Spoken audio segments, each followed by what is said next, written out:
Hello everyone, আসসালামু আলাইকুম and welcome back to Kohinoor. আশা করি সবাই অনেক ভালো আছেন। আজকে এই কেকটা ডেকোরেশন ভিডিও শেয়ার করব। তো এটা আমার করা অনেক পুরানো একটা ভিডিও, আর এটা শেয়ার করার মেইন রিজন হচ্ছে আমি কিভাবে আমার ব্ল্যাক কালার কেকগুলো করে থাকি ওইটা শেয়ার করা। এই ভিডিওটা অলমোস্ট 2 বছর আগের, ওই জন্য কোয়ালিটিটা অনেক ডাউন হয়ে গিয়েছে, কিছুটা ঝাপসাও হয়ে গিয়েছে। তো ওই জন্য আমি দুঃখিত কোয়ালিটি কম হওয়ার জন্য।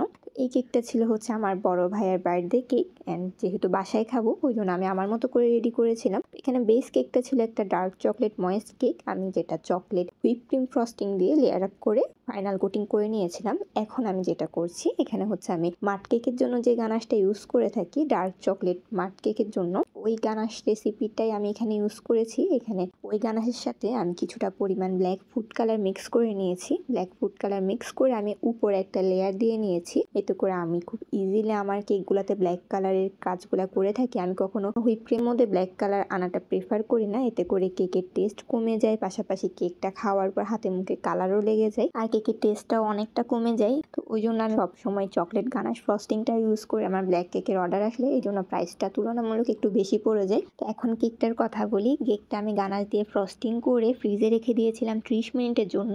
দেন আমি কিছুটা পরিমাণ পানি ব্রাশ করে নিয়েছি কেকের উপর। তারপর এখানে একটা ফন্ডেন্টের মার্বেল এফেক্টেড ক্রিয়েট করেছিলাম, ওইটা অ্যাড করে দিচ্ছি। তো এই কেকটা আমার অনেক দিনের করার ইচ্ছা ছিল, ফাইনালি আমি আমার ভাইয়ের বার্থডেতে করেছিলাম কেকটা। ছেলেদের বার্থডে কেকগুলোতে ডিজাইন সিলেক্ট করাটা খুবই ঝামেলার হয়, স্পেশালি কালার সিলেকশনটা। ওই জন্য বেশিরভাগ ক্ষেত্রে দেখা যায় ব্ল্যাক কিংবা রয়্যাল ব্লু কালারের কেকগুলাই করা হয় ছেলেদের জন্য। তো এই কেকটা ওই জন্য আমি ব্ল্যাক কালারের মধ্যেই করেছিলাম, আমার একটা ব্ল্যাক কেকও করার ইচ্ছা ছিল। আর তাছাড়া এখানে মার্বেল এফেক্টের যে ফন্ডেন্টটা ছিল এটা আমি ফার্স্ট করেছিলাম, ওই জন্য খুব একটা পারফেক্ট হয়নি মার্বেল এফেক্টটা। তো এখন আমি ফন্ডেন্টের যে সাইডগুলো আছে এগুলাতে গোল্ডেন ডাস্ট দিয়ে কালার করে নিয়েছি, এটা এডিবল গোল্ডেন ডাস্ট। দেন কিছু ball topper and sprinkle add করবো। এখানে যে বল টপার গুলো আছে এগুলো খাওয়া যাবে না, এগুলো নন এডিবল ছিল। আর যে স্প্রিঙ্কেল গুলো ইউজ করছি এগুলো খাওয়া যাবে। তো পুরানো ভিডিওগুলো দেখলে একটা জিনিস রিয়েলাইজ করা যায়, তখনের কাজ আর এখনের কাজের মধ্যে আকাশ পাতাল ডিফারেন্স আছে। তখন অনেক ম্যাসি ভাবে কাজগুলো করতাম, বাট এখন আলহামদুলিল্লাহ মোটামুটি অনেক গুছিয়ে কাজ করার চেষ্টা করি। কেকের উপর আমি bullet sprinkle plus sugar sprinkle দিয়ে নিয়েছি,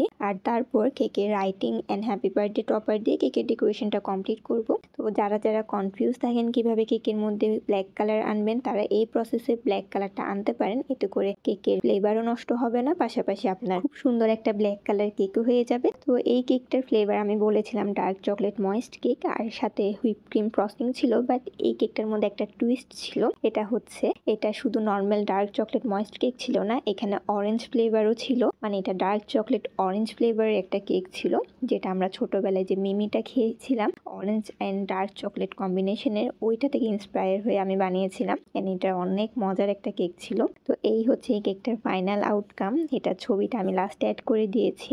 আশা করি আজকের ভিডিওটা আপনাদের কাজে আসবে। আজকের মতো এতটুকুই। আসসালামু আলাইকুম এভরিওয়ান।